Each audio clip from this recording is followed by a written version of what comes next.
Representative Summer Lee and a coalition of black Democrats plan on introducing a resolution for reparations for black Americans. And some of you may be wondering why I don't look excited, ecstatic, hopeful, jovial, optimistic. Not in the least, not in the slightest. And it's because there was once a famous philosopher that had said, where your ass was at when y'all had the house in Sandy, where your ass was at when your asses had the president. In other words, another example of Democrats pandering to their quote unquote base, pretending that they are serious about reconciliation, accountability, and actually giving meaningful gains and opportunity to the black community that absolutely deserves reparations, but they are offering all of this with no ability to pass it. Now, I want to be fair to Summer Lee. She just got in office, but it isn't just her advocating for these reparations.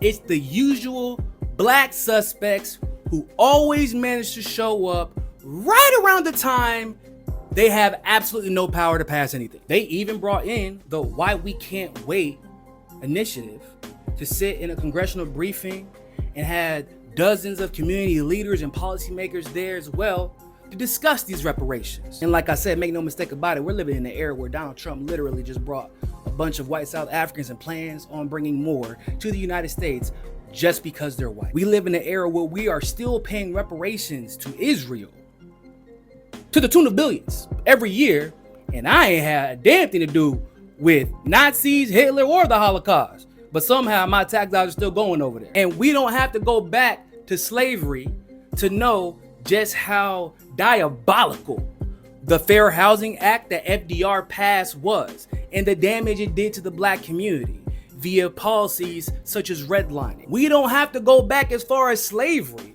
to recognize the damage that was done to the black community when the Black Wall Street in Tulsa, Oklahoma, and really black Wall Streets all over the country were destroyed, which stopped the black dollar from circulating within the community and instead had it leaving the community going into the pockets of the white wealthy elite. We don't have to go back to slavery to discuss how problematic the concept of the urban credit score is, where black people are forced to pay higher interest rates even if they have the same level of credit as their white counterparts. I mean, in the United States, damn near everybody who's asked for reparations of some sort has gotten it, except for black people. So what I'm saying is, I understand why it can't wait and why we shouldn't wait. But my question to you is, do you not see the irony of inviting an organization that's called Why We Can't Wait only to really force us to ask y'all the question, why did y'all wait for the Democrats to lose the House? Why did y'all wait for the shell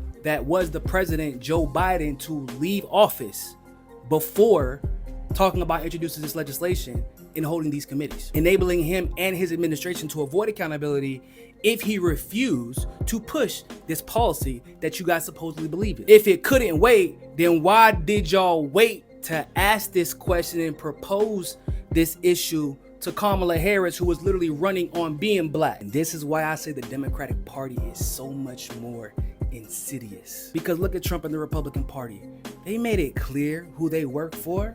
Like I just said, they invite a bunch of white people over, fill their administration with a bunch of Zionist Barbies. I mean, immediately went after DEI and then put an apartheid baby in charge of money as if he was qualified for the position. Republicans know who they work for, and when they get the power to do what they can for that part of their base, they wield that power without shame. Oh, but the Democrats pretend to care about black people.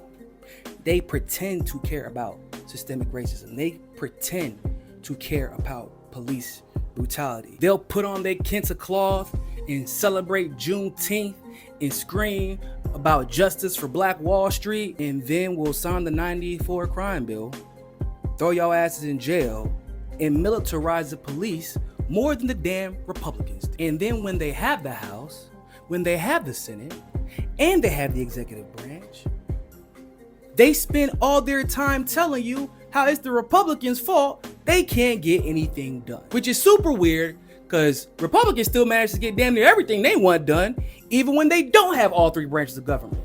Funny that. So I actually understand why reparations can't wait and shouldn't wait. But my question to the Democrats is, if reparations can't wait, then why did y'all literally wait until y'all had zero power to bring it up? And if you're a black Democrat, why the hell are you waiting so long to leave?